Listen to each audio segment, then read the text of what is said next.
Mi nombre es Marcelo Perillo. En primer lugar quiero darles la bienvenida y agradecerles por la participación en esta actividad en representación de la Fundación UADE, la licenciatura en Finanzas y la maestría en Dirección de Finanzas y Control que tengo el agrado de dirigir. Quiero agradecer especialmente a Invertir Online por la propuesta de organizar esta actividad en nuestra casa. Es una alegría para nosotros en general organizar actividades que están relacionadas con las carreras que dictamos en la casa. Pero bueno, Finanzas ocupa un lugar especial dentro de ese sentimiento porque nuestra universidad es una de las primeras en dictar finanzas a nivel de grado universitario en Argentina. En este momento nos convoca la idea de reflexionar, va a reflexionar Alejandro junto con todos nosotros después a través de las preguntas, sobre cómo tomar decisiones de inversión en este contexto de incertidumbre, donde a la incertidumbre natural, digamos, de los productos y de los mercados financieros, se les agrega, como ustedes saben y habrán visto el comportamiento del mercado al día de hoy, la incertidumbre de un proceso electoral que puede determinar distintas trayectorias o derroteros para la economía. No es una novedad para nosotros que, según cuál sea la trayectoria de la economía, los activos se van a comportar en consecuencia dependiendo de la clase de activos. Y bueno, hoy el mercado ha dado una respuesta, ¿no? Que bueno, que tendremos que aprender a analizar. En los últimos meses, en los últimos días, ustedes se habrán encontrado con la opinión de varios analistas financieros. Cada uno tiene su receta, sus recomendaciones, en función de sus expectativas y sus preferencias de riesgo y rentabilidad. Entonces, un poco la idea es cederle la palabra a Alejandro para que agregue, digamos, ponga en blanco sobre negro todas estas reflexiones, donde distintos analistas formulan distintas propuestas sobre las mejores alternativas de inversión, ¿no es cierto? Entonces podemos escuchar a algunos analistas que recomiendan bonos en pesos, bonos, los dólares link, digamos. Cada una de esas recomendaciones está basada en expectativas. Otros que recomiendan, atraídos por sus TIR, que también parecen atractivas, bonos en dólares, acciones. El comentario bastante común de que los activos locales están baratos, digamos, pero hoy día el mercado nos demostró que pueden estar más baratos. En este contexto nosotros tenemos que tomar decisiones de inversión, es decir, no podemos quedarnos cruzados de brazos y permitir que nuestros ahorros se desvaloricen. Así que un poco con ese objetivo de poner blanco sobre negro, tengo el agrado de presentar y cederle la palabra a Alejandro Bianchi, que es gerente de inversiones de Invertir Online, contador público, máster en finanzas y CFA. Al término de la exposición de Alejandro vamos a permitir las consultas que ustedes entiendan pertinentes respecto al tema de la propuesta. Así que muchas gracias. Bueno, gracias Marcelo. Gracias a la UADE por recibirnos nuevamente en esta bonita casa de estudios que tienen. El otro día hablaba con alguien del mercado y me decía: ustedes que hacían estas conferencias en la UADE hace cerca de 8 años, era yo mismo, ¿sí? Más joven que ahora todavía, que ya parezco joven. Si piensan otra cosa no me lo digan. En aquellos primeros momentos en los cuales trabajaban en Invertir Online. Y realmente disfrutaba mucho esos momentos. Así que dije, bueno, ¿por qué no volver a la UADE a dar un poco unas perspectivas de mercado, a ver qué estamos viendo y hacia dónde va la economía? Como decía Marcelo, en un año bastante complejo y clave, que yo considero es un año de inflexión en la economía. Y ahora les voy a explicar por qué. Básicamente, en la tarde de hoy vamos a tener un recorrido simple y complejo al mismo tiempo. Voy a tratar de hacerlo lo más simple posible para que lo puedan entender todos. Un amigo que se fue este año, Tomás Bulat, hacía mucho hincapié siempre en la educación. Voy a hacer hincapié en la educación, voy a tratar de dejarles algunos conceptos para que aprendan también, que se lleven. Probablemente si hay alguno que está haciendo la maestría en finanzas acá en la UADE o está cursando alguna carrera de economía, sea demasiado simple y fácil, pero bueno, voy a tratar de emparejar para que lo puedan seguir todos. Hay algunas cosas que son bastante difíciles. Con el contexto económico, la coyuntura actual, presenta algunos interrogantes que ni siquiera, habiendo pasado la vida entera estudiando finanzas, uno puede llegar a decir cuál va a ser el resultado. Pero bueno, vamos a tratar de hacer el análisis más profundo que podamos, ¿no? En ese sentido vamos a ver un poquito de contexto macro global, porque estamos diciendo que este es un momento de inflexión, no para la Argentina, para el mundo.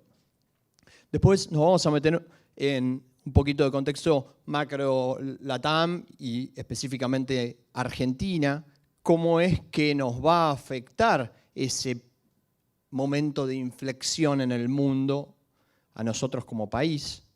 Y finalmente vamos a ir a los activos, a dónde ponemos la plata. Así que termino el prólogo y arrancamos. Contexto macro. La abuela de Heidi, ¿sí?, dijo: resaltaría que las valuaciones del mercado de acciones en este punto están en general bastante altas. Y acá quiero dejarles dos enseñanzas. Uno, el mercado se mueve por expectativas, siempre adelanta lo que va a pasar en la economía real. Las bolsas se mueven por expectativas. Y las expectativas radican en algún punto en la confianza. Si yo les digo que esto lo dijo la abuela de Heidi, nadie me va a prestar atención. Ahora, si le digo que lo dijo esta señora, que es Janet Yellen, la mujer que yo digo más importante del mundo y que para mí se parece bastante a la abuela de Heidi. Mírenla. ¿No? ¿No tienen aire? Porque es la mujer más importante del mundo, segunda enseñanza. Ustedes saben que en finanzas, ¿cuál es el principio fundamental? El dinero hoy no vale lo mismo que el dinero mañana. Y en el medio, ¿qué hay? Una tasa de interés siempre. Entonces, si yo les digo, ¿qué prefieren? ¿Que les den 10.000 pesos hoy o dentro de un año? Ustedes seguramente van a decir, no, hoy. ¿Por qué? Y porque los puedo poner a plazo fijo, ganar una tasa y dentro de un año tener mucho más que 10.000 pesos. Porque esta mujer está diciendo, resaltaría que las valuaciones del mercado de acciones en este punto están bastante altas. Está señalizando al mercado qué va a hacer con las tasas de interés, ¿sí? Y ahí empieza la discusión. ¿Cuál es la discusión que hay? Bueno, la discusión es, venimos de un periodo, 2008, crisis en Estados Unidos, la Reserva Federal baja la tasa de interés a 0. Regala los dólares. Vivimos una fiesta de dólares en el mundo. Es decir, los 10.000 dólares de hoy valen casi lo mismo que los de 10.000 dólares dentro de un año. ¿Por qué? Porque la tasa de interés, que es la diferencia a la cual yo podría colocar esos 10.000 dólares, es muy bajita. ¿Sí? ¿Y eso qué genera? Y que el valor actual de las cosas es muy elevado. Si yo considero los dividendos de las acciones a futuro, los traigo al presente para sacar cuánto puede valer una acción, lo divido a una tasa de interés muy baja. Y eso hace que los precios estén altos, de todo. ¿Por qué es la mujer más importante del mundo, digo? Porque todo lo que vale, todo lo que hay acá alrededor vale algo, y eso que vale en base al descuento del dinero que puede generar eso en el futuro. Si yo agarro una de estas sillas y la vendo dentro de 15 días, traigo al presente ese valor y puedo decir cuánto vale esa silla hoy. Lo mismo si la vendo dentro de 10 años. Y si traigo ese valor a una tasa más alta, el valor presente va a ser más bajo. Ahora bien, ¿cuál es la discusión? Estamos viendo el crecimiento del PBI de los países desarrollados en el primer cuarto de este año, ajustado, ¿sí?, cíclicamente, y vemos que China crece al 5,3 dentro de las expectativas, Japón al 2,5. Estados Unidos se esperaba que crezca al 2, cayó 0,7. La Unión Europea crece al 1,6, se esperaba que crezca al 2. Es decir, el crecimiento en Estados Unidos decepcionó al mercado.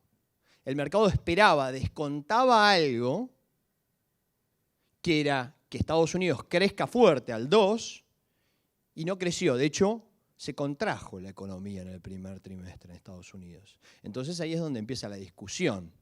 ¿Para qué Estados Unidos podría subir sus tasas? Estados Unidos podría subir sus tasas para frenar, por un lado, inflación y que no se le recaliente demasiado la economía. Cuando el desempleo caiga a un nivel estructural en Estados Unidos, ¿sí?, Estados Unidos probablemente suba sus tasas de interés. Así es como están votando los gobernadores de la Reserva Federal las expectativas de tasas. La mayoría cree que este año las tasas van a subir. En términos del mercado, ¿sí?, hay encuestas que dicen que con un 93% de probabilidad la Reserva Federal en septiembre va a subir sus tasas. Hoy las tasas están entre 0 y 0,25.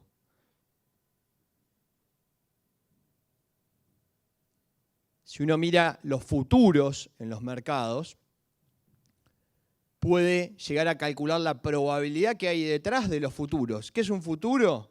Es un valor que se tradea hoy sobre un activo para obtenerlo en el futuro. La diferencia entre uno y otro, una tasa de interés también. De ahí que se pueda despejar de esa tasa de interés cuál es la probabilidad que los traders en el mercado le están asignando a la suba de tasas. En septiembre, 26% de probabilidad. En diciembre, 66%. Distinto de lo que fue la encuesta.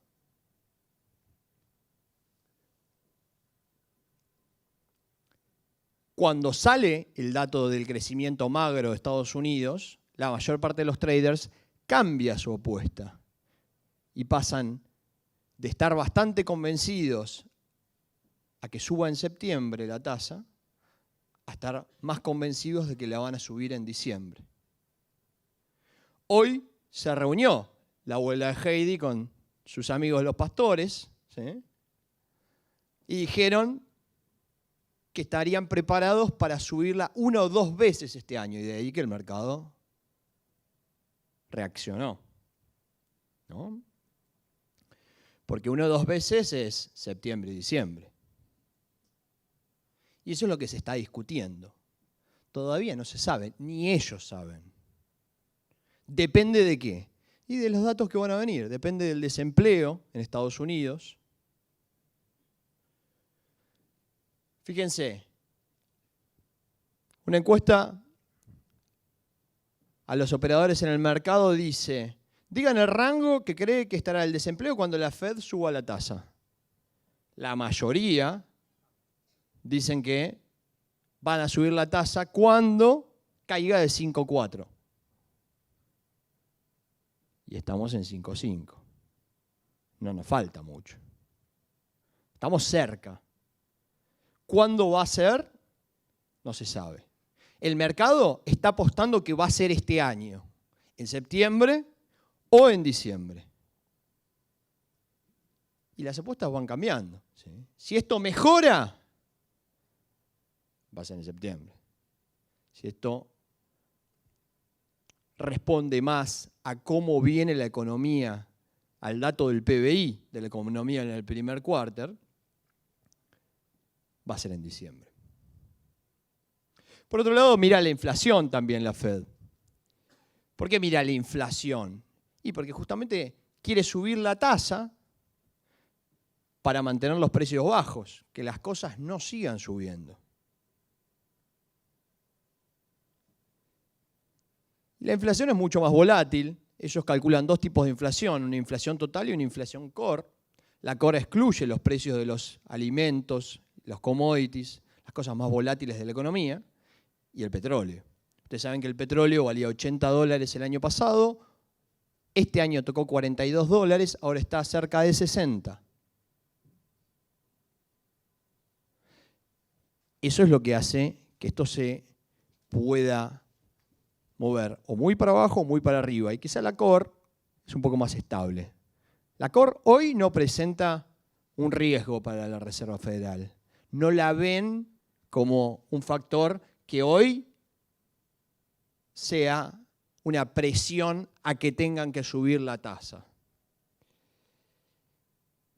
Por otro lado, la misma abuela de Heidi hoy dijo que lo que importa no es el momento en el cual sube la tasa. Lo que importa es, una vez que la empiecen a subir, hasta dónde lo van a llevar. Bill Gross, uno de los portfolio managers más importantes del mundo, que se hacía llamar la autoridad en bonos porque manejaba el portafolio de bonos del tesoro más grande del mundo, dijo que él espera que la tasa la lleven a 2,75%. Recuerden, está en cero y él piensa que la lleven a 2,75% en los próximos 2 años. Eso implica que cada vez que se reúnen en este Comité de Política Monetaria, que hoy terminó su sesión de 2 días y dijeron, bueno, queda todo igual, ¿sí? Eso implica que es muy probable que una vez que la empiecen a subir, cada vez que se reúnan, después la sigan subiendo. ¿Sí? Es decir, vamos a ir viendo movimientos graduales de probablemente 1/4 de punto o medio punto durante los próximos 2 años. Es un escenario al que los traders no están acostumbrados porque hace casi 10 años que no ven un movimiento como ese en el mercado. Después de la crisis del 2001, después de la recuperación, la Fed llevó la tasa al 5% y a partir de ahí se inició la crisis en 2008, la tuvo que llevar a 0 y todavía desde 2008, hace 7 años que está en 0. Regala los dólares en el mundo. Eso genera un contexto interesante, sobre todo para los commodities.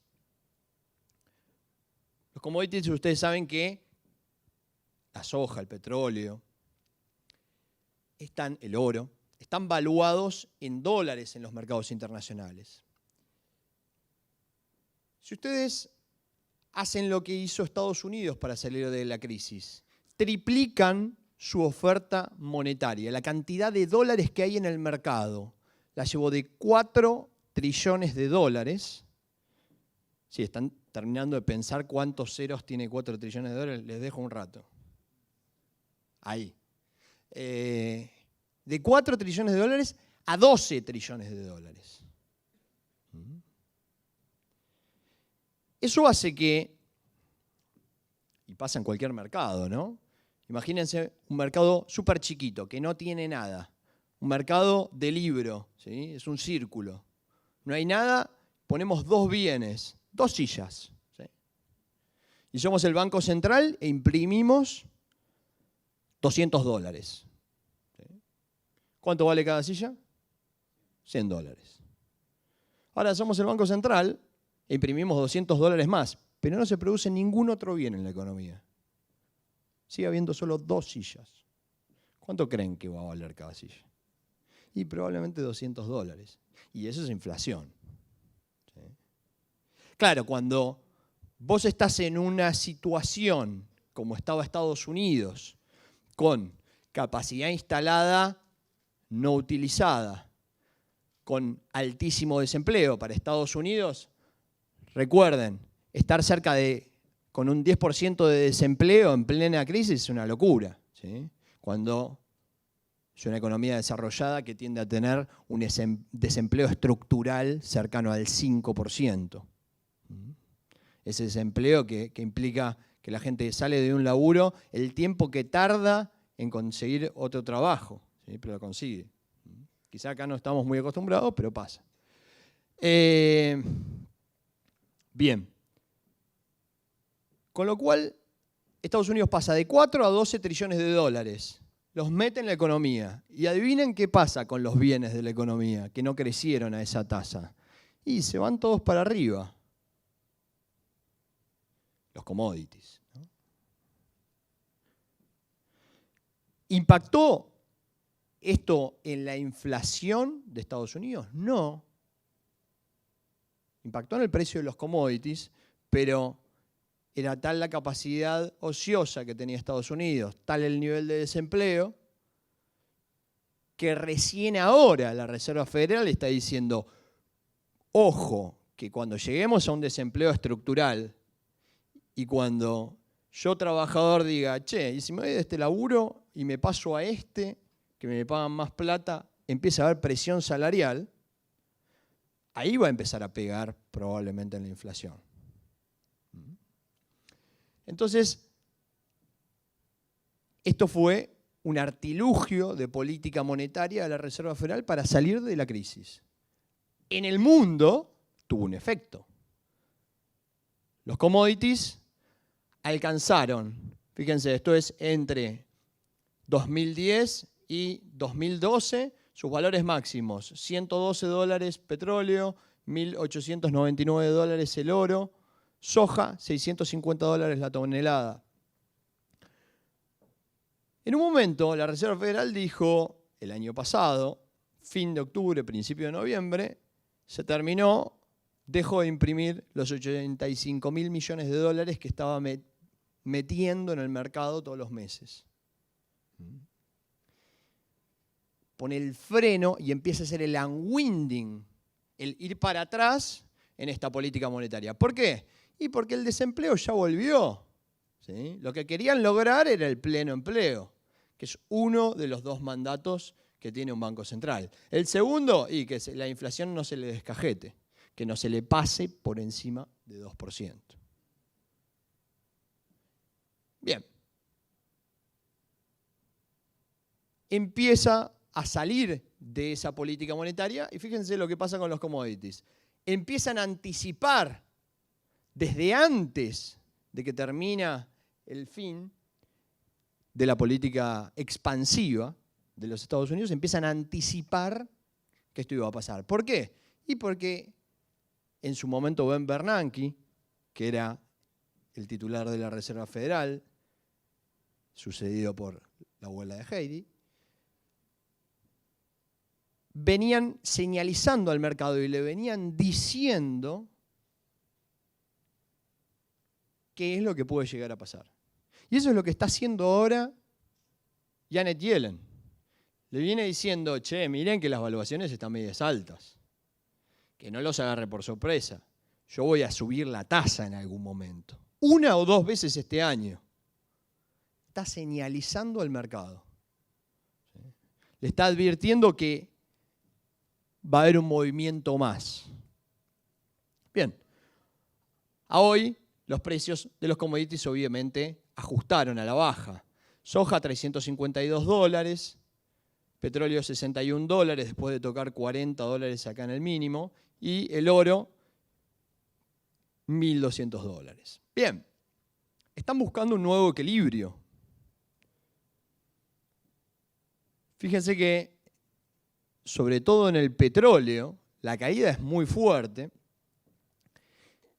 y se le suma un factor más, que es Arabia Saudita, uno de los países fundadores de la OPEC, que determina como un oligopolio cuánto producen de petróleo. Dice el año pasado, cuando todo el mercado esperaba que recorte la producción para mantener los precios y frenar esta caída, dice, yo soy el productor a menor costo mundial, voy a seguir produciendo lo mismo. No vamos a recortar nada. Claro, la Arabia Saudita produce a $12 el barril, a 42 les negocio, pero imagínense Petrobras, que tiene uno de los costos más altos, $65 el barril. Le cuesta, ¿no? A todos los que hacen shale gas les empieza a resultar un negocio no lucrativo en $42. Y ahora está encontrando un nuevo equilibrio. ¿Por qué? Y porque muchas empresas en Estados Unidos de shale gas empezaron a cerrar sus pozos. dejaron de invertir, bajaron sus expansiones en términos de pozos. Los pozos que iban a explorar frenaron toda esa inversión. Y ahí el rebote que estamos viendo ahora. Bien, esto es un poco lo que a los países como Argentina, dentro de este contexto, los ha beneficiado. ¿Por qué? Y nosotros en la crisis del 2001 teníamos una soja, nuestro principal producto de exportación, y se los voy a demostrar, que somos 50% soja. La gente se me enoja cuando digo eso, pero somos 50% soja. Entonces, cuando se miren en el espejo mañana, mírense y digan, ¿soy 50% soja? Son 50% soja. $170 cuando tuvimos el episodio de la Rúa, helicóptero y todo eso. Con $170, Argentina es un país difícilmente viable. A $650 es una fiesta. ¿Sí? Disney. A $350 van a ver que estamos empezando a tener problemas. Depende de la trayectoria que vengas teniendo, ¿no? Bueno, del otro lado del mundo, Europa, Japón, ¿qué están haciendo? Y están haciendo lo que hizo Estados Unidos un poco más tarde, haciendo crecer sus bases monetarias. El M1, la oferta monetaria de Japón y de Europa, empiezan a crecer al 9%. Venían medios rezagados y ping, ping, le empiezan a dar a la maquinita, como decimos acá. ¿Sí? Y de ahí que el euro ya no vale 1,47 contra el dólar, sino que vale 1,11, y que el yen ya no vale 78 contra el dólar, vale 121.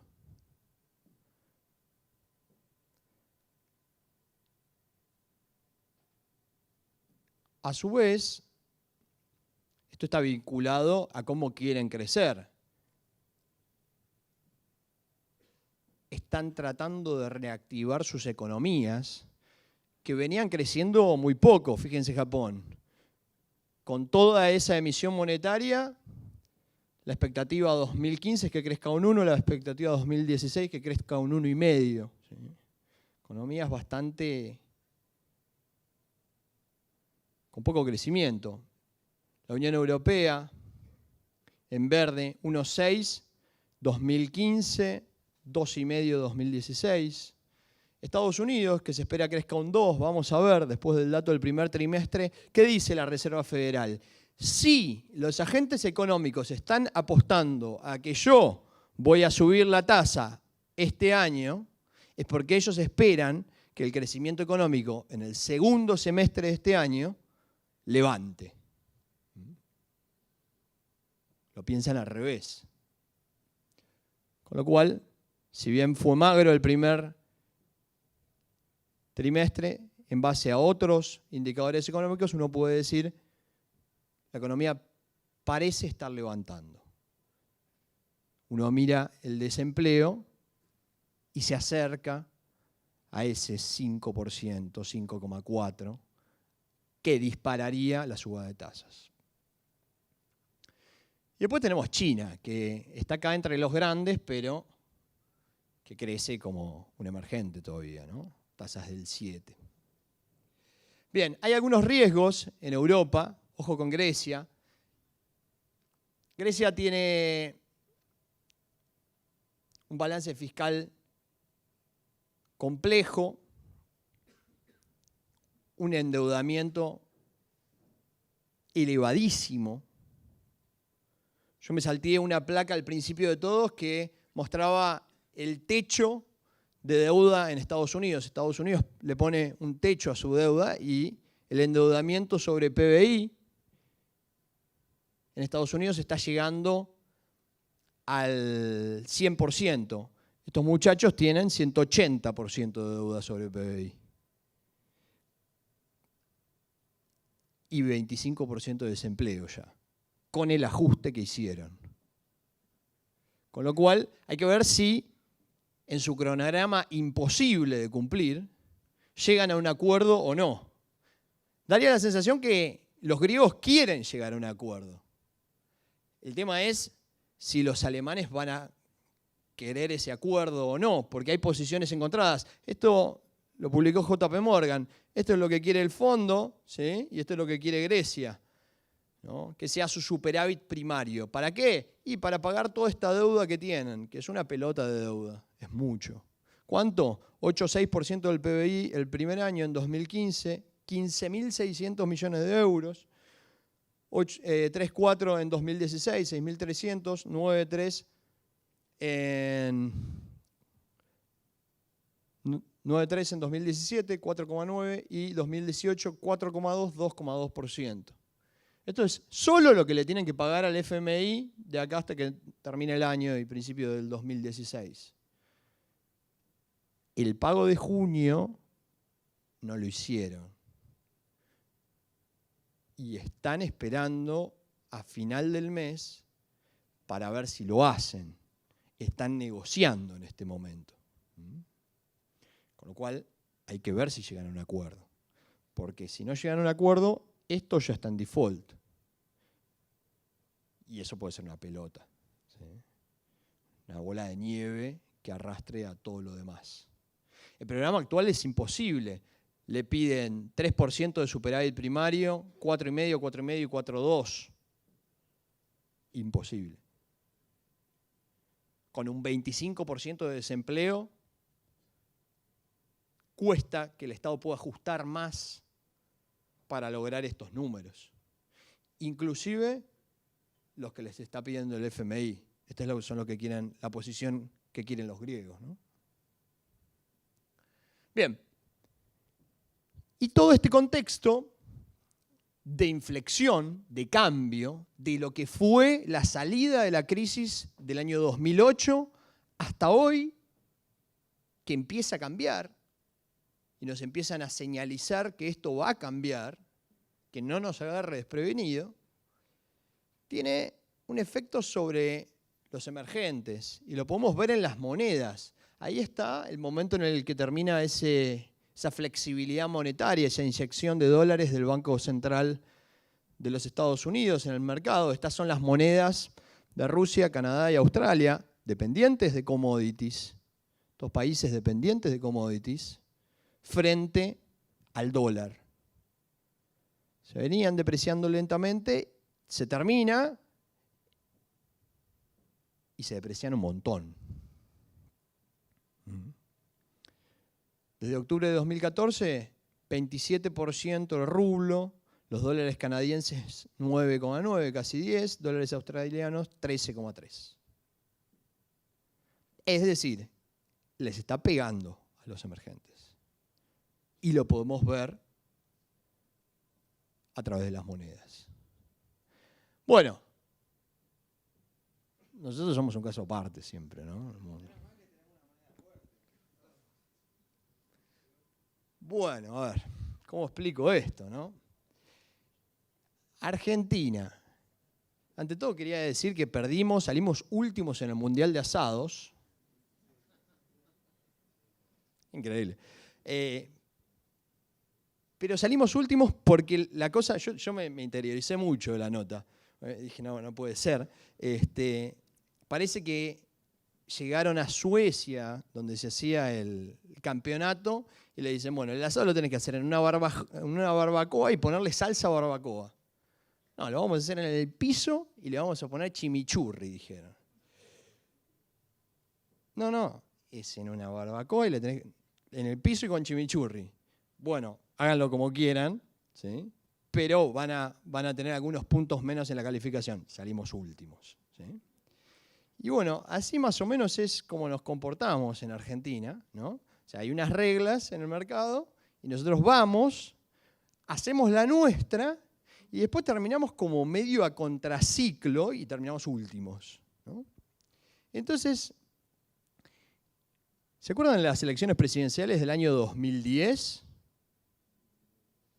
Bueno, ustedes podían comprar dólares ahí a más o menos 3 mangos con y pico, ¿sí? ¿Se acuerdan? Libremente, ustedes iban a una casa de cambio, hola, deme dólares, ¿sí? O al banco, ¿no? Es esta línea negra que ven acá. Bien. Los brasileros también, no se crean. Los brasileros acá también compraban dólares a 1,70 más o menos, reales por dólar, ¿sí? Que es esta línea azul que ven acá. Fíjense cómo termina la política monetaria expansiva de los Estados Unidos y lo que pasa con las monedas de los emergentes. Brasil devaluó muy fuerte. ¿Cuánto? Y desde el fin del quantitative easing, 24%. En todo este periodo de cerca de 4 años había devaluado 80%. ¿Sí? Se acelera en este periodo la devaluación. Ahora, ¿qué nos pasa a nosotros? Bueno, desde este momento empezamos a tener controles cambiarios. Desde que empezamos a tener controles cambiarios, nuestra moneda, ¿sí?, empieza a tener una doble cotización. ¿Ven que hay una verde? Bueno, esa verde se llama dólar bolsa. ¿Cómo se obtiene? Es legal, les aviso. No es como el dólar blue, ¿sí? Ese que dicen publicar la cotización del dólar blue es como publicar la cotización de la cocaína, ¿sí? Porque es ilegal. Este es legal. ¿Y cómo se construye esto? Y uno compra un bono argentino en pesos en el mercado, lo tiene que tener por una regulación del mercado 72 horas hábiles en su cartera, y a las 72 horas los puede vender contra dólares en el mercado, obteniendo dólares en su cuenta. El precio en pesos del bono, dividido el precio en dólares, nos da un tipo de cambio de mercado, ¿sí?, libre, donde uno puede ir y comprar todavía cualquier cantidad de dólares, en forma legal. Bien, obviamente el precio de mercado del dólar se separa del precio oficial. ¿Por qué? Porque a este mercado solo pueden acceder algunas personas o bajo algunas condiciones. No viene al caso que las diga porque ya todos la conocen. ¿Cuántos de ustedes viajaron al exterior desde 2010 hasta hoy? A ver, levanten la mano. Ah, muy bien. Bueno, compraron con tarjeta, ¿sí?, sacaron dólar turista. A este tipo de cambio le habrán sumado algún porcentaje de impuestos. Pero bien, si uno quiere comprar cualquier cantidad de dólares, la única forma de hacerlo es a este valor, el verde. Y ese valor se depreció a una tasa mucho más elevada desde el fin de desde las elecciones del 2010. ¿A qué velocidad? Al 129%, ganándole inclusive a Brasil.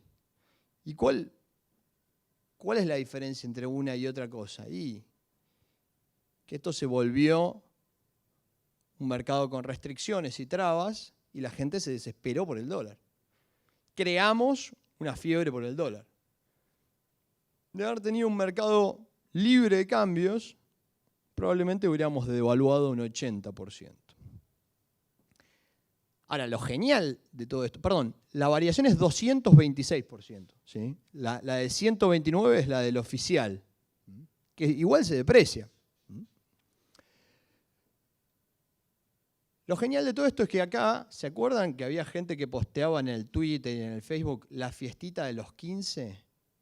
¿Sí? Que invitaban a la fiestita de los 15 y eso, bueno, ¿qué pasaba? Uno podía comprar dólares ya a 15 pesos, ¿no? A partir de ese momento pasa algo extrañísimo, que es que todas las monedas emergentes se empiezan a devaluar por el contexto, por todo lo que expliqué antes, y la nuestra se aprecia un 7%. Somos geniales. Últimos en el campeonato de asados, o primeros, cuando todos salen últimos, ¿no? En contra del mundo. Cuando todos depreciaron un 24% de acá para adelante, acuérdense, 27, 9, 13, nosotros nos apreciamos un 7 en el que vale, ¿no? El otro es ficticio, este puede valer cualquier cosa, ¿sí?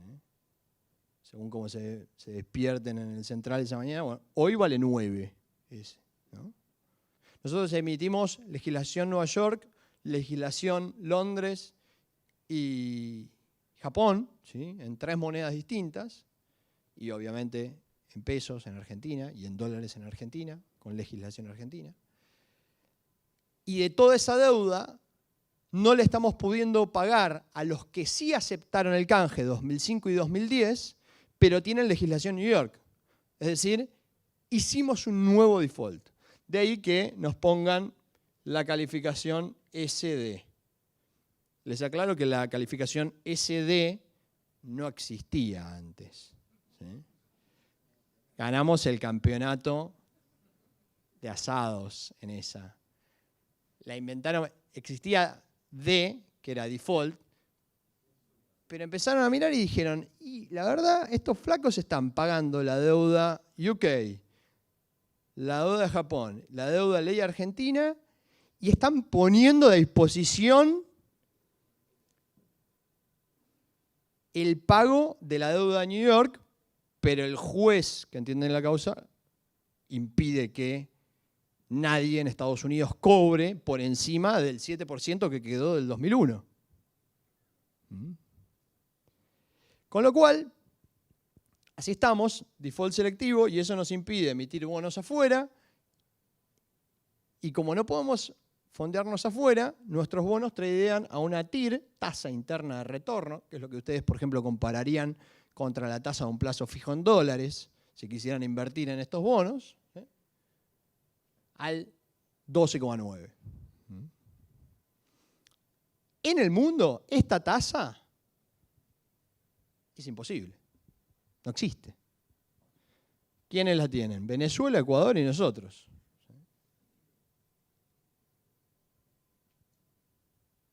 Y yo les diría, con los fundamentos de Argentina,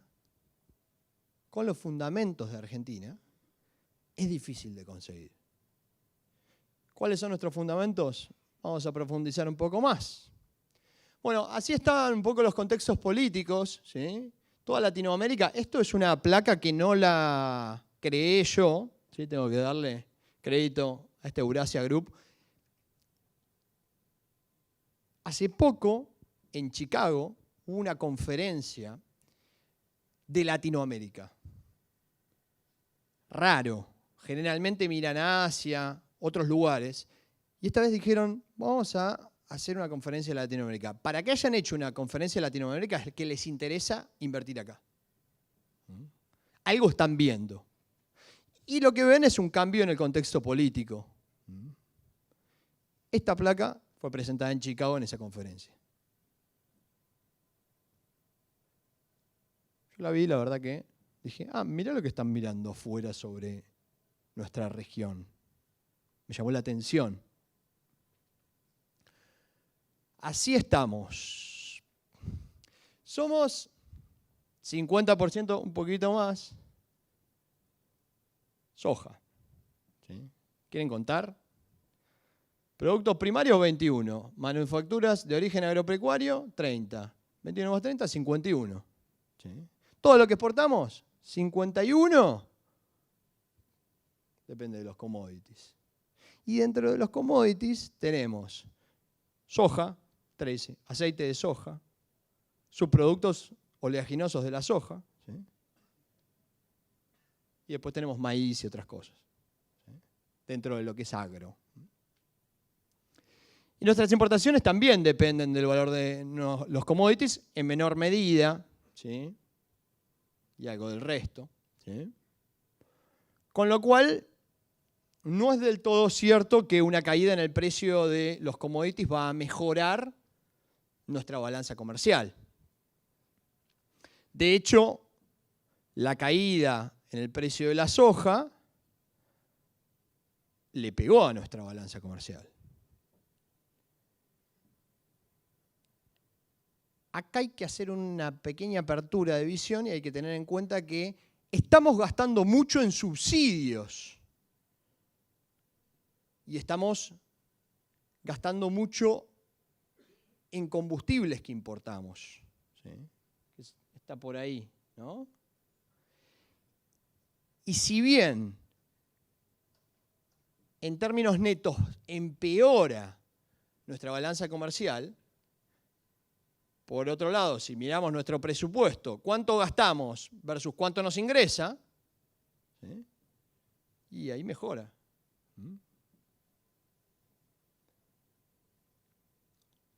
Así fue la balanza comercial en este 2014. Fíjense que siempre nuestro mes clave o nuestro trimestre clave, el segundo del año. Es muy estacional. No en vano somos 50% soja. ¿Por qué? Y porque este mes cosechamos y exportamos. ¿Sí? Entonces tenemos todos meses medio magros y este son, un poquito menos, los meses positivos, ¿no? Ahí tenemos que hacer los dólares para todo el resto. Y ahí hay un temita interesante, que es el tema de los silobolsas, ¿no? Porque que nosotros seamos 51% soja, produzcamos soja, no quiere decir que la exportemos. ¿Por qué? Porque ahora tenemos unas bolsitas donde podemos meter la soja adentro y te dura 5 años. Con lo cual, podrías decir, pará, si yo tengo que exportar soja, ¿qué dólar me das? Fácil. Tipo de cambio oficial menos el 35% de retenciones. Pero eso me da como 5 mangos con 80. Y el dólar vale... Hicimos la fiestita de 15 el otro día, invité a mis amigos. ¿Sí? Y me da 5. No, yo espero. ¿Contra qué jugás? Además, y jugás contra que el precio de la soja se viene cayendo. Ya no vale 6.50. Viene en picada. Entonces, si esperás, quizá en algún momento estás en el 170 de la rúa.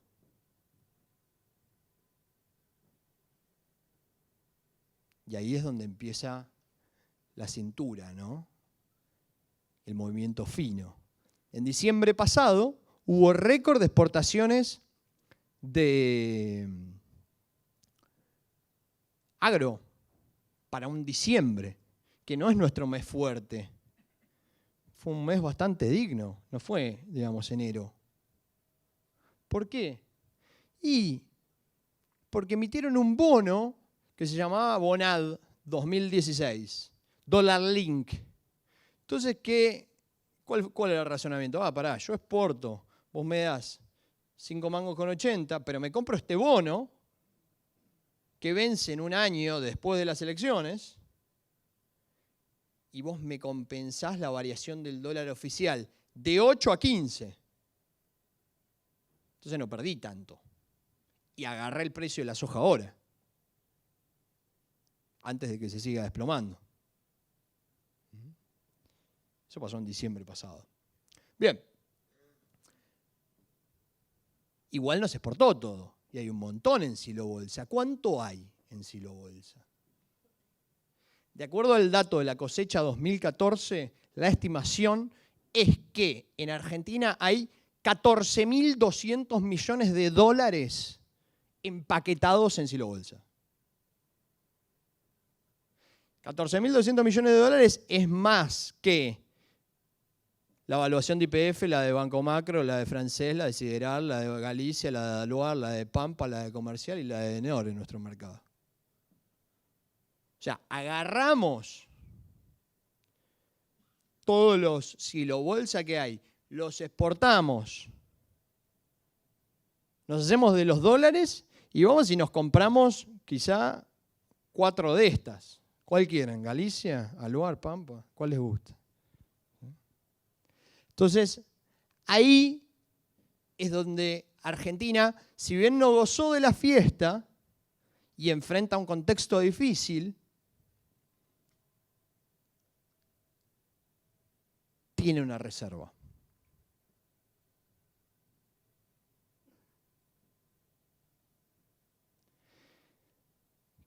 ¿Qué desafío se enfrenta? Bueno, el desafío, lo que todos mis amigos me preguntan todo el tiempo, che, mirá, tengo unos pesos, no sé si comprar dólares o euros. ¿Sí? Yo ya les dije, euros, por lo que te dije antes, no. Mirá que están haciendo crecer la oferta monetaria al 9%. Ah, ok. ¿Y compro dólares? ¿Lo compro ahora o lo compro dentro de 2 meses? Vamos a ver.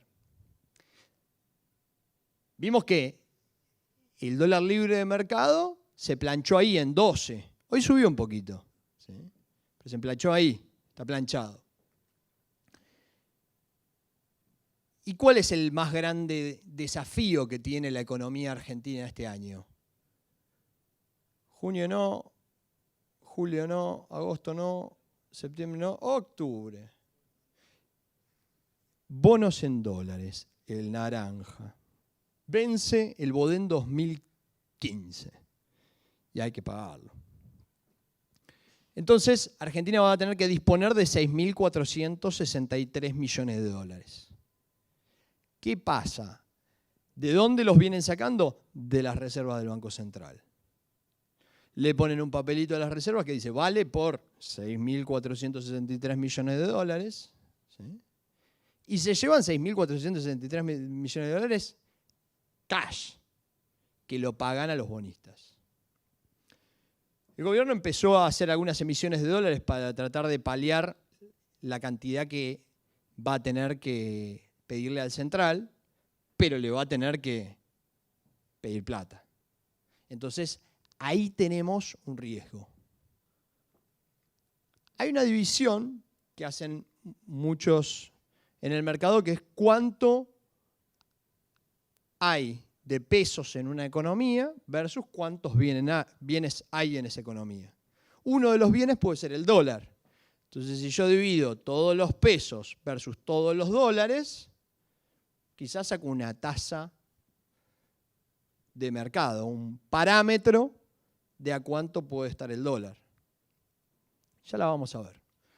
Más allá del 2015, el año, si pasamos este momento, obviamente va a tener alguna fluctuación. Imagínense, en ese momento, una semana antes de las elecciones, tenemos que pagar 6.000 millones de dólares y elecciones. Cambio de expectativas. Con lo cual va a estar volátil. Si algo les puedo prometer es volatilidad. Porque tranquilo, difícil. Sobre todo después. ¿Sí?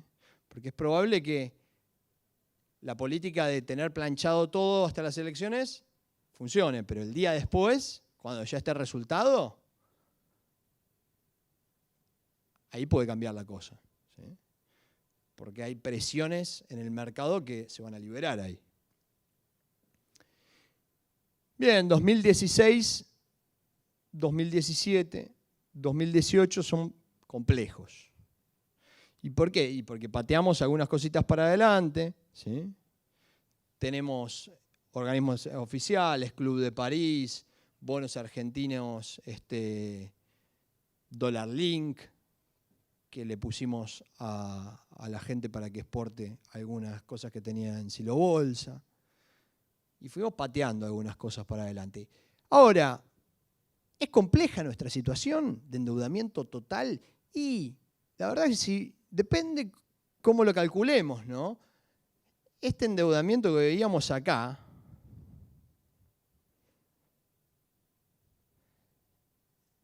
le falta, digamos, un poquito de inteligencia atrás, ¿no? ¿Qué pasa? Cambiamos al acreedor. Después vamos a ver el Banco Central cómo anda con las cositas que le fuimos metiendo. Porque claro, para sacarle 6.000 millones hay que meterle un papelito al balance del Banco Central, ¿no? Bien. El número que tienen que recordar, 30. 30 es el the magic number. ¿Sí? ¿Por qué es el número mágico? Y bueno, la inflación, el M2 y la devaluación implícita en base a los futuros del ROFEX. En rojo, la inflación, calculada por el Congreso Nacional, 29,8. 30. El M2, ¿cuánto crece la cantidad de dinero? ¿A qué tasa crece la cantidad de dinero en términos anuales en nuestra economía? Y al 34,5. 30. Supongamos que crecemos un poquito y aumenta la cantidad de bienes, 30. Y la devaluación implícita en los futuros de ROFEX, es decir, hay traders como los de Estados Unidos que están tradeando y viendo la tasa, a dónde se va a ir, que están tradeando ¿qué cosa? El dólar a futuro en nuestro país, en el mercado de ROFEX, de Rosario Futures Exchange. ¿Qué descuentan esos traders en base al precio que están pagando? 30% de devaluación implícita del tipo de cambio oficial. Con lo cual, el número a superar para ustedes en sus economías personales es 30. ¿Sí? Recuérdenlo. Voy a volver sobre eso. Bien. El déficit fiscal se acrecenta.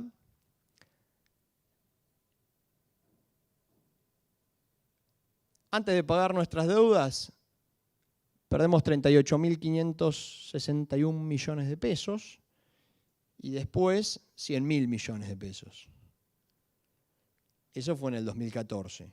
Hay quienes están pensando que este año, como la cosa crece geométricamente, va a estar cerca de los 200.000 millones de pesos de agujero fiscal, ¿no?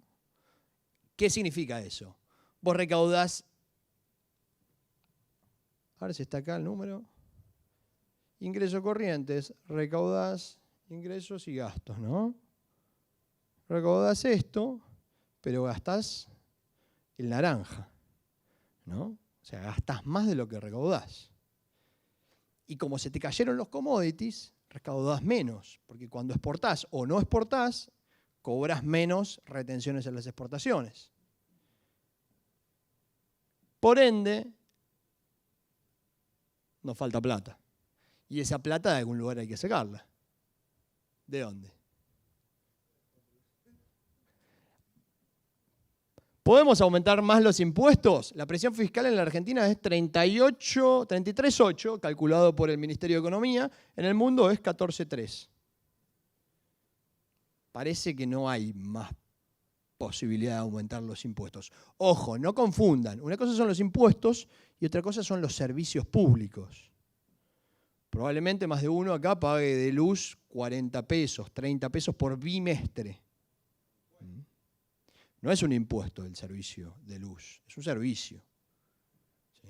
Estoy hablando de los impuestos, ¿sí? Los que van al Estado. El servicio va, por ejemplo, a una empresa como Edenor, que ahora vamos a ver si gana, pierde plata y cómo le va.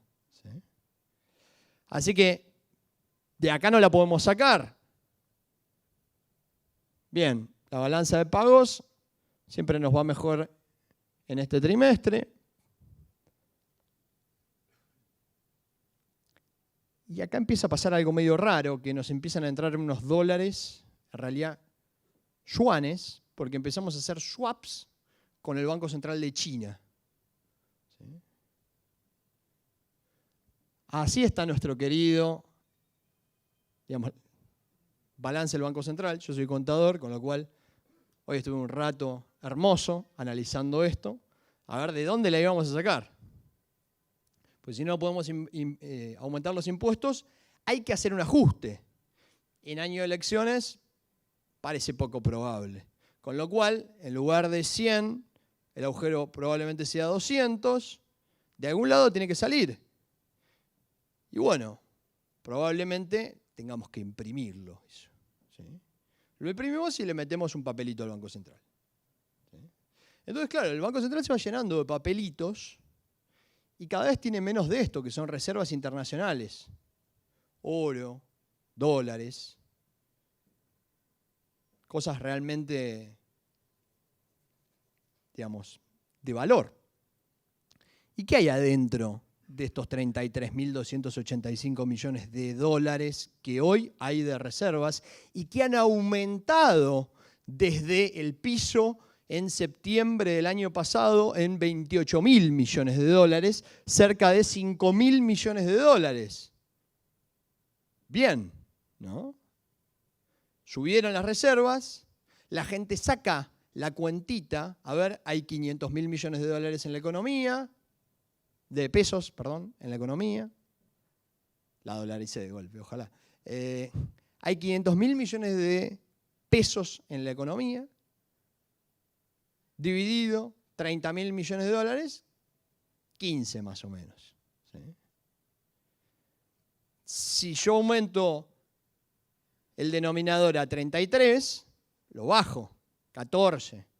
¿Sí? Si lo aumento a 35, lo bajo a 12. ¿Sí?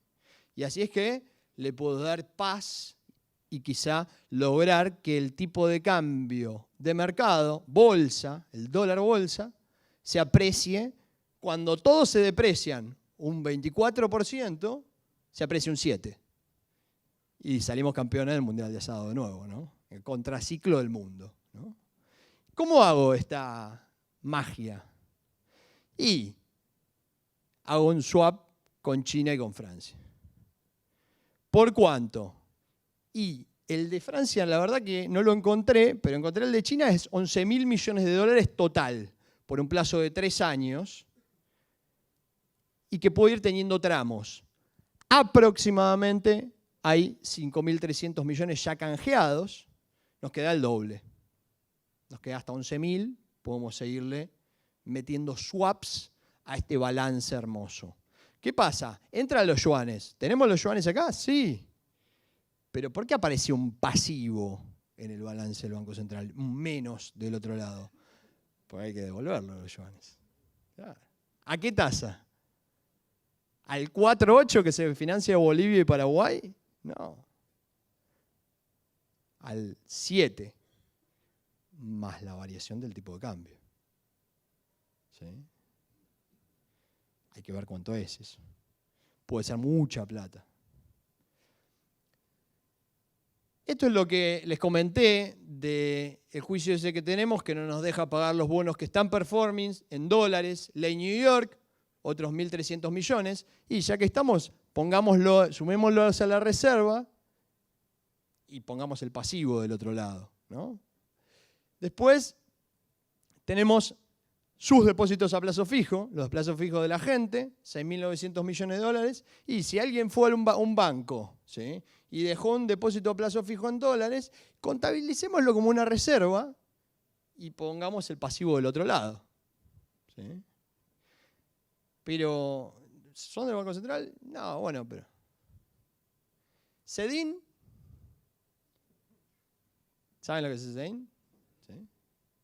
Certificado de inversión. Es decir, vos tuviste, digamos, una actividad ilícita, trajiste dólares que no sabés cómo blanquearlos. Entonces te presentás a un banco y decís, mira, yo me afané y tengo estos dólares. No me digas nada, acá tenés un Cedin. Se queda con los dólares el banco y el Banco Central dice, a las reservas. ¿Sí? Ojo, no es que el Banco Central dice, bueno, me los quedo y de última me los quedo y se los queda para siempre. No, el tipo va con el Cedin, se compra una casa, el que vendió la casa recibe el Cedin, le ponen un sello, dicen está aplicado, ese tipo va al banco y se lleva los dólares. O sea, esto en algún momento vuela, se blanqueó y vuelve a desaparecer. ¿Sí? Y finalmente, los papelitos que le vamos poniendo al Banco Central para pagar los 6.000 millones de dólares. ¿Sí? Y las letras que el Banco Central va emitiendo en dólares en el mercado. ¿Por qué? Porque emite letras, toma dólares de los bancos, las pone en las reservas, pero las letras vencen y hay que devolverlas. Entonces, bueno, todo eso suma cerca de 15.000 millones y este puede ser un nivel... Yo fui bastante bueno. Hay gente que está planteando que esto es cero. Sí. Hay algunas cosas que dije, bueno, esto De última puede llegar a ser una reserva. Yo fui bueno. 17.000 millones. ¿Qué pasa? La gente hace esta división. Estos son los pesos que están en la economía y estos son los dólares que están en la economía. ¿Sí? Si yo divido los pesos que están en la economía, dividido los dólares que están en la economía, me da 14.38 hoy. Y ese es el termómetro. Si yo tengo que imprimir 200 millones de pesos más para financiar el agujero fiscal y me tengo que gastar 15.000 millones de dólares para llegar a fin de año, la cuenta da mucho más, ¿no? Entonces ahí hay un riesgo. La brecha en Venezuela, que era el que nos acompañaba, ¿vieron? Ahí entre uno de los que nos acompañaba en ese selecto grupo, es así. Acá tenés que ser el hijo de sangre de un descendiente de Bolívar para poder recibir este tipo de cambio. Acá puede ser primo. Acá sos vecino y este es el que recibe, digamos, cualquier mortal como nosotros, ¿no? O sea, si querés comprar dólares, vas al que se llama lechuga en Venezuela. Miren el nombre que le pusieron, ¿eh? Sí. Los otros son para algunos sectores, para importar algunas cosas, sí, todo muy medido, con un control cambiario como un poco más acentuado que el argentino. Entonces, quizá esto responde, mucha gente me pregunta, me dicen, che, esta palabra nunca me sale, ¿se va a venezolanizar? Mirá, hay un riesgo, pero también tenemos 14.000 millones de dólares para exportar. O sea, esto puede llegar a salir, pero lo podés compensar.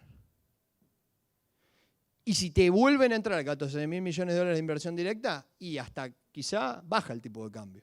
Depende del contexto que crees. Argentina tiene recursos, ¿sí?, para que esto no se venezolanice, ¿sí? Esta es mi expectativa. No quiere decir que es lo que se vaya a dar, pero estamos parados acá, tipo de cambio dólar bolsa de mercado, estamos parados acá, tipo de cambio, bueno, hoy ya es 9 en realidad, me quedé un poquito corto, perdón. No, pero estábamos ahí, ¿no? O sea, cuando hice esto en marzo, ahora estamos en junio, ya está, 9.04, la pegué. Anótenme una, ¿eh? Hoy estamos acá, ¿sí? Esto crece, ¿a qué velocidad? Al 30 anual. Agarré el tipo de cambio dólar bolsa, lo hice crecer al 30. Agarré el tipo de cambio oficial, lo hice crecer al 30. Y da esto, la azul y la roja. Si la brecha se mantiene, ¿cuál es mi expectativa? Cualquiera que gane la va a tratar de cerrar la brecha. Porque si trata de mantener la brecha, no va a lograr que venga la inversión directa y probablemente no va a lograr la exportación que quiera de lo que hay en Silo Bolsa. Recuerden que yo me puedo quedar sentado 5 años en el Silo Bolsa y un mandato dura 4. ¿Sí? Bueno, entonces la expectativa es que en diciembre se cierra la brecha. Si se cierra, ¿dónde se cierra? ¿Para arriba? ¿Para abajo? Bueno, la expectativa es que se cierra en un punto medio entre el oficial del momento en el cual intenten cerrarlo y el paralelo del momento en el cual intenten cerrarlo. Cerrarlo implica en realidad abrirlo, es abrir el mercado de cambios, ¿sí? Entonces, si yo abro cuando vale 14.17, que es más o menos la división que hay hoy de lo que se llama el tipo de cambio de convertibilidad, los pesos que hay en la economía dividido los dólares que hay en la economía, y en ese momento el tipo de cambio oficial está en 10 y probablemente cerremos en un 12,89 los dos mercados. Ojo, esto no quiere decir que yo abro y va directo a 12,89, baja el bolsa, el oficial cierra en 12,89, sube eso y listo. Ustedes van a ver que va a haber volatilidad.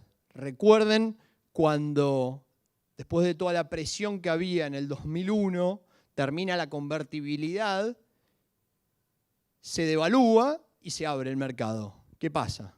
Nos fuimos a 4 y después del overshooting, comprabas dólares a 2,80. Yo me acuerdo bien, porque en el año 2003, 2004 yo laburaba para ese mercado de dólar ROFEX, ¿sí? Y me moría de hambre. ¿Por qué? Porque iba a ofrecer dólar ROFEX y nadie se quería cubrir del dólar. ¿Por qué? Y si el dólar está bajando, ¿sí? Ayer lo compraba a 3.50, hoy lo compro a 3.20, mañana lo compré a 3 y después lo compré a 2.80. ¿Por qué? Y porque las reservas estaban subiendo una locura. ¿Por qué? Porque valía $650 la soja.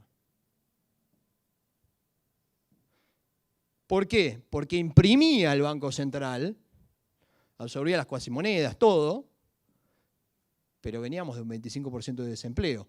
Como Estados Unidos, que viene de un 10% de desempleo, imprime, triplica la oferta monetaria y no tiene inflación. Pero los contextos cambian, la economía es dinámica. Vos no podés decir que vas a imprimir al 30 cuando el desempleo te cayó y no tener inflación.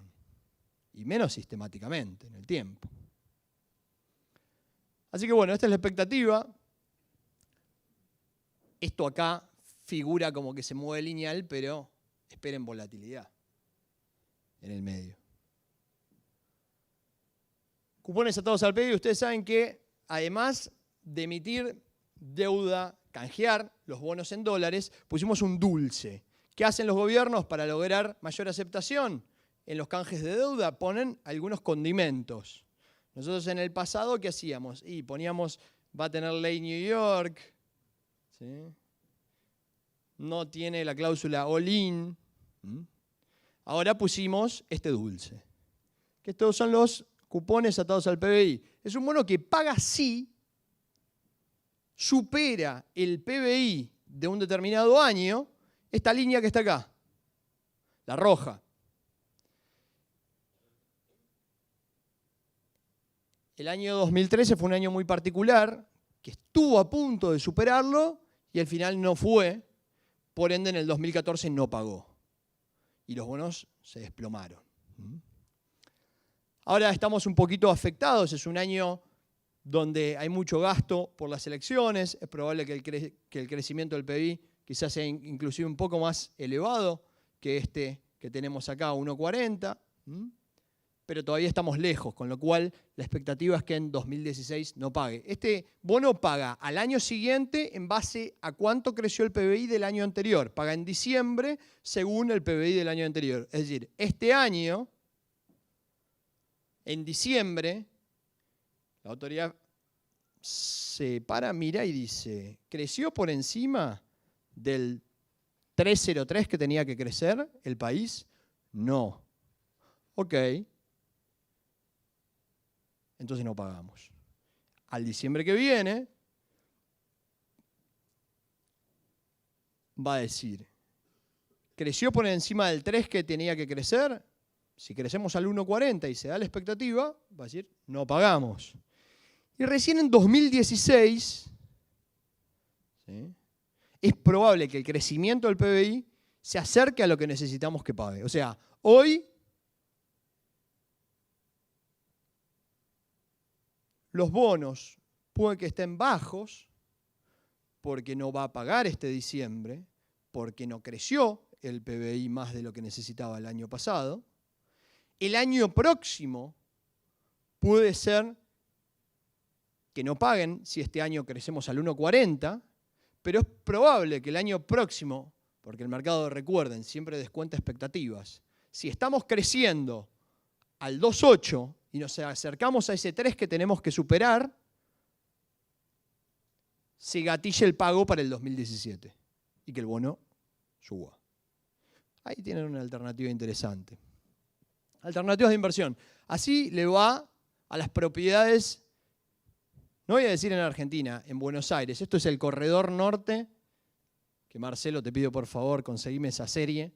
Esta serie está construida, es un ejercicio que durante varios años estuve haciendo de construir en base a anidar series de los precios de propiedades del Corredor Norte de la ciudad de Buenos Aires. La tengo desde el 86. Las últimas, por acá en este periodo, hay un empalme con una serie que construye la UADE, o la construía, no sé si sigue existiendo, el departamento que lo hace, pero ya no la conseguí más y por eso acá se pone un poquito más cuadrada, porque la estoy sacando de otro lado, pero te la muestran trimestral. Entonces es un poquito menos lindo el gráfico acá. Es mentira, con esto quiero hacer un punto, que las propiedades siempre suben de precio. Les pasó a los Estados Unidos y nos ha pasado a nosotros. Fíjense lo que fue el corralito. Caída del 50% en el valor de las propiedades. Fíjense lo que fue la hiperinflación. ¿Sí? cepo, las propiedades desde el cepo no siguen subiendo, pero tampoco caen, están planchadas. Es más, casi ni se venden, porque durante un periodo, ahora que está el dólar bolsa y están los sedines, quizás se está empezando a reactivar un poco, pero durante un periodo no sabían a qué dólar ponerse de acuerdo comprador y vendedor. ¿A 8 o a 15? Con lo cual, esto se planchó. ¿Por qué se planchó y no cayó como en el corralito? Y porque no tenemos una soja de $170 y no hay tantos ahogados ni tanto desempleo. Entonces, el que tiene una propiedad hoy la aguanta. ¿Sí? No salieron todos a vender. Ni quedaron tantos ahogados por los créditos hipotecarios. Acá sí. La crisis subprime nos tocó, pero nos pasó media de costado.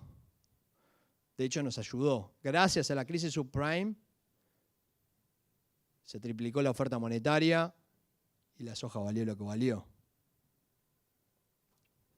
Bien, así rindieron las distintas alternativas de inversión que ustedes pueden conseguir en el mundo en el largo plazo, en 20 años. Esto está todo dolarizado. Esto es para que manejen un poco cuáles son las expectativas que ustedes pueden tener a la hora de invertir en un mercado de capitales, de invertir en bonos, de invertir en acciones. El S&P 500 es el índice de acciones que tiene las 500 acciones más grandes de los Estados Unidos. Decimos en el mercado de mayor capitalización bursátil, las que valen más a través de la bolsa. Rindió cerca de un 10% en dólares en el largo plazo. Lo interesante es que el Merval, en el mismo periodo, rindió un poquito más. ¿Sí? Entonces, mañana, cuando quieran hacer un punto a favor de Argentina, digan, nuestras acciones rinden más que las de Estados Unidos. Pero hay una salvedad. En el eje X, o de abscisas, tengo el riesgo, ¿no?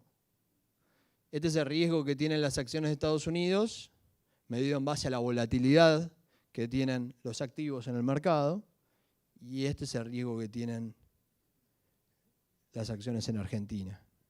Así que a la hora de invertir, tengan en cuenta cuál es su perfil de riesgo personal.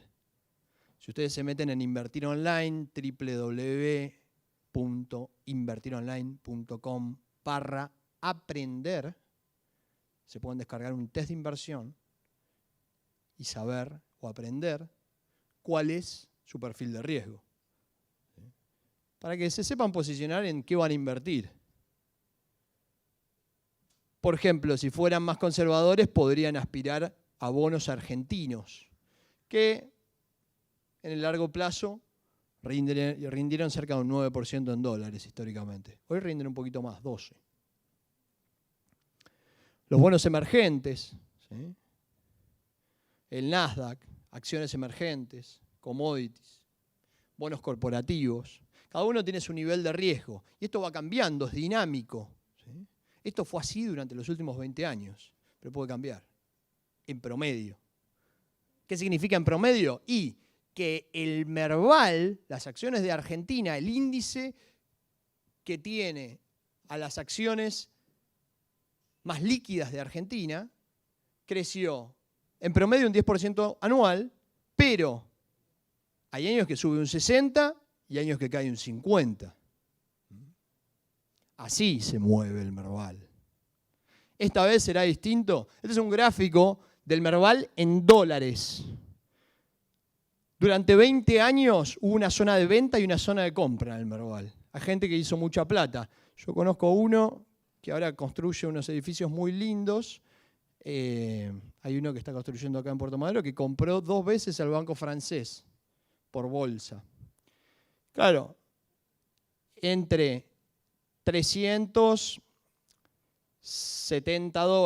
y $300 hay una zona histórica de compra. Si vos comprás acá el Merval, históricamente, en 20 años hiciste mucha plata. ¿Por qué? Porque en esta zona lo vendías cerca de los 1000 puntos. ¿Y qué pasó ahora? Y algo raro. Por primera vez hubo un nuevo máximo del mercado. Superamos los 1000 puntos. Llegamos a 1042 puntos. Entonces, la pregunta del millón es, che, ¿hay que vender? ¿O esta vez será distinto? Creo que no lo sabe nadie, ni siquiera yo, pero voy a tratar de contarles un poco qué es lo que veo y qué puede pasar distinto esta vez.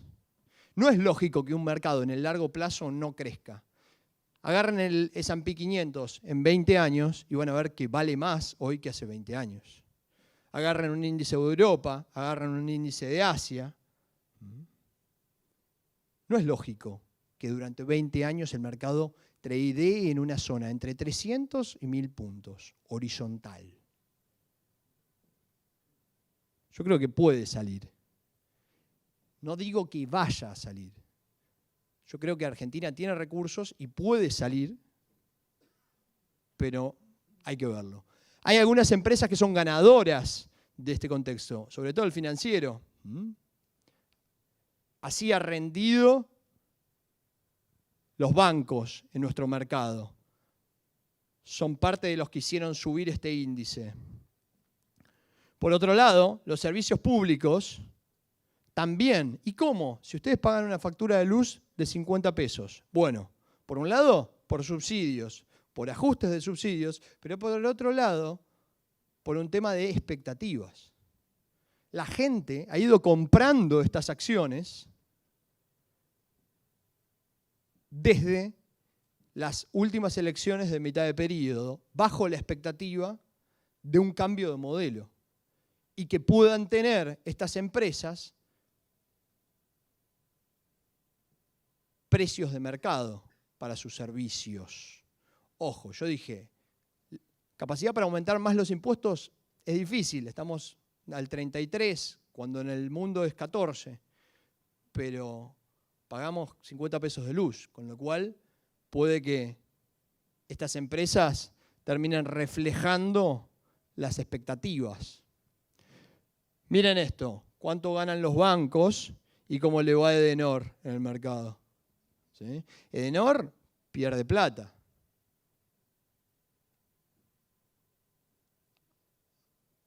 Si cambia el modelo y puede tener tarifas de mercado, como en el resto de Sudamérica, puede ser que los ratios de una Edenor se parezcan más a los de una Electropar, una AES, una Enersys, de otras economías que son un poquito más libres que la nuestra. Y eso nos da, vía precio, capacidad de que ese Merval se vaya más para arriba. Ojo, ahora el Merval en dólares. Hay que ver qué pasa con el dólar también. Con el dólar está el riesgo que dije antes. Así están las tasas en nuestro mercado. ¿Por qué los bancos ganan toda esta plata? Y porque te pagan 22% de plazo fijo y cuando la prestan al 80%. En el medio se quedan con un spread. ¿Qué número tenemos que superar? ¿Cuál es el número mágico? 30. Con plazo fijo no lo superamos. Con las Lebacs a 196 días me acerco, no es mal instrumento. Tengo menos riesgo que haciendo un plazo fijo y me acerco a mantener el poder adquisitivo de mi dinero. Con los fideicomisos financieros también. El único instrumento hoy para hacer tasa en el mercado y ganarle a la inflación son los cheques pago diferido patrocinados. 33% anual. Así están nuestras curvas. Si invierto en bonos en pesos saco el 24, un poquito más que el plazo fijo. Ahí elijo si quiero tener riesgo Estado Nacional o riesgo uno de los bancos donde hago el plazo fijo. Y por otro lado tengo los bonos en dólares que rinden mucho más que cualquier otro bono del mundo. ¿Hay riesgos? Sí. ¿Cuál? Y que no me lo paguen, que entren en default. Estamos ya en un default selectivo. Que se agrave ese default selectivo y sea un default total. Yo creo que no va a ser el escenario. Creo que Argentina tiene recursos